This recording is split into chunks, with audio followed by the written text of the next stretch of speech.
Good afternoon. എല്ലാവരും സുഖമായിട്ടിരിക്കുന്നെന്ന് വിശ്വസിക്കുന്നു. ഇന്നത്തെ ദിവസം വീണ്ടും ഞാൻ എൻ്റെ വീട്ടിലോട്ട് വന്നിരിക്കുകയാണ്. ഇവിടെ ഇടവക തിരുനാളാണ്, ശനി ഞായറാണ് ആഘോഷ പരിപാടികളൊക്കെ നടത്തുന്നത്. അപ്പോൾ അതിൻ്റെ ഭാഗമായിട്ട് ശനിയാഴ്ച എടുത്ത വീഡിയോ ആണ് കേട്ടോ ഇത്. അങ്ങനെ പെട്ടിയും ബാഗെല്ലാം റൂമിൽ വെച്ചതിന് ശേഷം അടുക്കളയിലോട്ട് വന്നപ്പോൾ ഇവിടെ വട്ടയപ്പം ഉണ്ടാക്കുന്ന തിരക്കിലായിരുന്നു ആൻറ്റിയും അമ്മയും എല്ലാം. അങ്ങനെ വട്ടയപ്പം ഏകദേശം റെഡി ആയിട്ടുണ്ട്. നിങ്ങൾ തുടക്കത്തിൽ കണ്ട ആ ഒരു വട്ടയപ്പം ഉണ്ടല്ലോ, അതാണ് അടിപൊളി ടേസ്റ്റാണ് കേട്ടോ. അങ്ങനെ വീണ്ടും വർക്ക് ഏരിയയിലോട്ട് വന്നപ്പോൾ ഇവിടെ ഒരു ഉരുളിയിലെ നമ്മളുടെ പോർക്ക് വരട്ടി വെച്ചിരിക്കുകയാണ്. നല്ല അടിപൊളിയായിട്ട് വെച്ചിട്ടുണ്ടായിരുന്നു. ഈ ഒരു പോർക്ക് വരട്ടിയത് ഉണ്ടാക്കിയത് എൻ്റെ ചേട്ടനാണ്. അപ്പോൾ ചേട്ടൻ പുറത്താണ് വർക്ക് ചെയ്യുന്നത്. അപ്പോൾ കുറച്ച് ദിവസത്തെ ലീവിനായിട്ട് നാട്ടിലോട്ട് വന്നിട്ടുണ്ട്. അപ്പോൾ ചേട്ടൻ്റെ പ്രിപ്പറേഷനായിരുന്നു പോർക്ക് വരട്ടിയത്. ഇതാണ് നമ്മളുടെ തിരുനാൾ നോട്ടീസ്. നമ്മൾ ശനിയാഴ്ച വൈകിട്ട് ജസ്റ്റ് കുർബാന കാണാനായിട്ട് പോയിട്ടുണ്ടായിരുന്നു, തിരുനാൾ കുർബാന. എല്ലാ പരിപാടികളും തീർത്ഥകേന്ദ്രത്തിലായതുകൊണ്ട് തന്നെ നമ്മളുടെ പള്ളിയിലെ ഇടവക പള്ളിയിലെ വലിയ തിരക്കുകളൊന്നും ഉണ്ടായിരുന്നില്ല. അങ്ങനെ ശനിയാഴ്ച വൈകിട്ടത്തേക്കാണ് എല്ലാവരെയും ക്ഷണിച്ചിട്ടുണ്ടായിരുന്നത്. ഫുഡെല്ലാം വന്നു. കുറച്ച് ഫുഡൊന്ന് മാറ്റി വെക്കാമെന്ന് വിചാരിച്ചു. പിന്നീട് ഫുഡ് തികയാതെ എങ്ങാനും വന്നു കഴിഞ്ഞാൽ എടുക്കാമല്ലോ എന്ന് വിചാരിച്ചിട്ട് ആദ്യം കുറച്ച് ഫുഡ് മാറ്റി വെച്ചതാണ്. പിന്നെ വിചാരിച്ച ആളുകളൊന്നും ശനിയാഴ്ച രാത്രി എത്തിയിട്ടുണ്ടായിരുന്നില്ല. ഒരുപാട് ഫുഡ് ബാലൻസ് ഉണ്ടായിരുന്നു. അത് പിറ്റേ ദിവസം രാവിലെ ഉച്ചയ്ക്കും വൈകിട്ടൊക്കെ ആയിട്ടാണ് എടുത്ത് തീർത്തത്. പെരുന്നാളിൻ്റെ ഭാഗമായിട്ട് പിള്ളേർക്ക് കളിക്കാനായിട്ട് ക്ലേ ഒക്കെ വാങ്ങി കൊടുത്തിട്ടുണ്ടായിരുന്നു. അങ്ങനെ ചേട്ടൻ്റെ മോൻ ഉണ്ടാക്കിയ ഈ ഒരു ആർട്ട് കണ്ടപ്പോൾ വളരെ ക്യൂട്ടായിട്ട് തോന്നി. നല്ല ഐഡിയ ഉള്ള കൊച്ചാന്ന് മനസ്സിലായി കേട്ടോ. അങ്ങനെ സൺഡേയിലത്തെ വിശേഷങ്ങളാണ് ഇനി പങ്കുവയ്ക്കുന്നത്. സൺഡേ രാവിലെ കുർബാനയൊക്കെ കണ്ടതിന് ശേഷം ഉച്ചയായപ്പോൾ നമ്മൾ പ്രതീക്ഷിക്കാത്ത ഒരുപാട് ആളുകൾ നമ്മുടെ വീട്ടിലോട്ട് അതിഥികളായി എത്തിയിട്ടുണ്ട് കേട്ടോ. ഞാൻ കുഞ്ഞായിരിക്കുമ്പോഴേ എൻ്റെ വീട്ടിൽ വന്ന് 2-3 ദിവസമൊക്കെ ഒരുമിച്ച് നിന്ന് കുറേ കുശലങ്ങളും വർത്തമാനങ്ങളൊക്കെ പറഞ്ഞ് ഇരുന്നൊരു കാലമുണ്ടായിരുന്നു.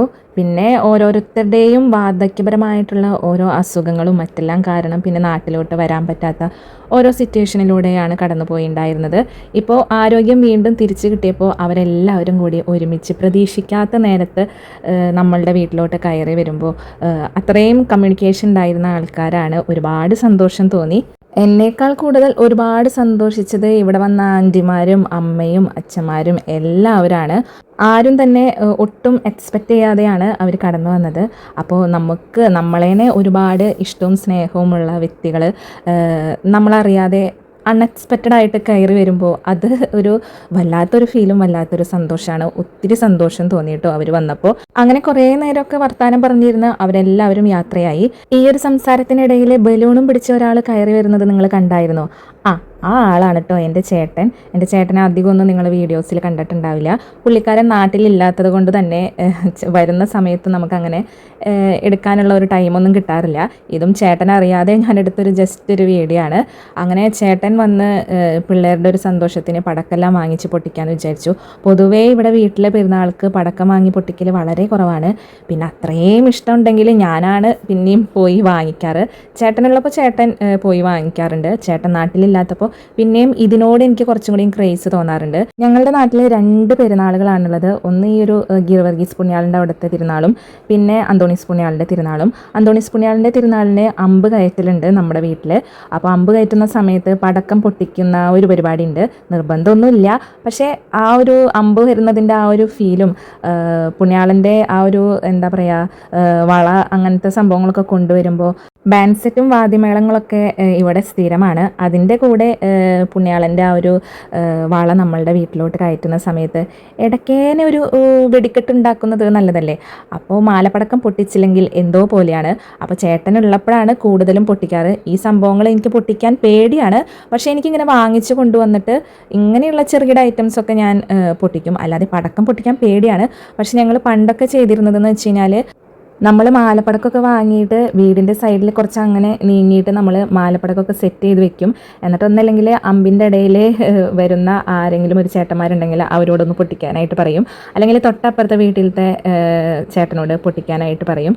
പക്ഷേ ഇപ്പോഴൊന്നും അങ്ങനെ ചെയ്യലൊന്നും ഇല്ല കേട്ടോ. ചേട്ടൻ വന്നു കഴിയുമ്പോൾ എന്താ പറയുക, പടക്കം വാങ്ങിയാലായി അല്ലെങ്കിൽ വേണ്ട എന്നുള്ള രീതിയാണ്. പിന്നെ ഈ ഒരു പടക്കത്തിൻ്റെ പുക ശ്വസിക്കുമ്പോഴൊക്കെ കുട്ടികൾക്ക് ഇപ്പോൾ പല പല അസുഖങ്ങളും കാര്യങ്ങളൊക്കെ വരുന്നത് കൊണ്ട് തന്നെ പടക്കം വീട്ടിൽ പൊതുവേ നിരോധിച്ചു. പിന്നെ ഇപ്പോൾ ചേട്ടൻ വന്ന് പിള്ളേരുടെ എല്ലാവരുടെയും സന്തോഷത്തിന് ചേട്ടൻ ഒന്ന് പോയി വാങ്ങിയെന്നേ ഉള്ളൂ. അതും മാലപ്പടക്കമൊക്കെ വളരെ പൊതുവേ കുറവായിട്ട് തന്നെയാണ് വാങ്ങിയത്. പിന്നെ ഈ ലാത്തിരി പൂത്തിരി കമ്പിത്തിരി എന്ന് പറയുന്ന സംഭവങ്ങളെല്ലാതും ചേർത്തൊരു ചെറിയൊരു സെറ്റ് അത്രേ ഉള്ളൂ. പിന്നെ ഇവിടെ എൻ്റെ ചേട്ടൻ്റെ വീട്ടിലാണെങ്കിൽ ഞങ്ങൾ എല്ലാ കൊല്ലവും പെരുന്നാൾക്ക് കുറച്ചെങ്കിലും പടക്കമൊക്കെ വാങ്ങി പൊട്ടിക്കുന്ന ആ ഒരു ഏർപ്പാട് ഞങ്ങൾക്കുണ്ട്. അങ്ങനെ വീട്ടിലത്തെ കുറച്ച് കലാപരിപാടികളെല്ലാം കഴിഞ്ഞതിന് ശേഷം രാത്രിയായപ്പോൾ ഞങ്ങൾ പള്ളിയിലോട്ട് ഇറങ്ങി. ഇന്ന് വളയും തേരും എല്ലാം പള്ളിയിലോട്ട് വരുന്ന ആ ഒരു സമയമാണ്. അത്യാവശ്യം നല്ല തിരക്കുണ്ടായിരുന്നു. ഇതാണ് നമ്മളുടെ പള്ളിയിലെ ആ ഒരു ലൈറ്റ് അറേഞ്ച്മെൻറ്റും കാര്യങ്ങളൊക്കെ. ഇപ്രാവശ്യം പെരുന്നാൾക്ക് പ്രത്യേക രീതിയിലുള്ള തേരും കാര്യങ്ങളൊക്കെ കണ്ടു. ഇതിൻ്റെ ഐതിഹ്യം അങ്ങനെ മറ്റെന്താണ് എന്നറിയില്ല. ഈ ഒരു കലാരൂപം കാണാനായിട്ട് രസകരമായിരുന്നു. മാലാഖമാരാണെന്നാണ് തോന്നുന്നത്. എന്താണ് സംഭവം എന്ന് മനസ്സിലായില്ല. വളരെ രസകരമായിട്ട് തോന്നി. അങ്ങനെ പള്ളിപ്പരിപാടികളും അല്ലറ ചില്ലറ കളിപ്പാട്ടങ്ങളും സാധനങ്ങളൊക്കെ വാങ്ങി ഞങ്ങൾ നേരെ വീട്ടിലോട്ട് തിരിക്കുകയാണ്. അങ്ങനെ എൻ്റെ വീട്ടിലത്തെ ഈ വർഷത്തെ പള്ളിപ്പെരുന്നാളെല്ലാം അവസാനിച്ചു. അങ്ങനെ നേരെ വീട്ടിലോട്ട് കയറുകയാണ്. നാളെ രാവിലെ നേരെ തിരിച്ച് വീട്ടിലോട്ട് പോകും.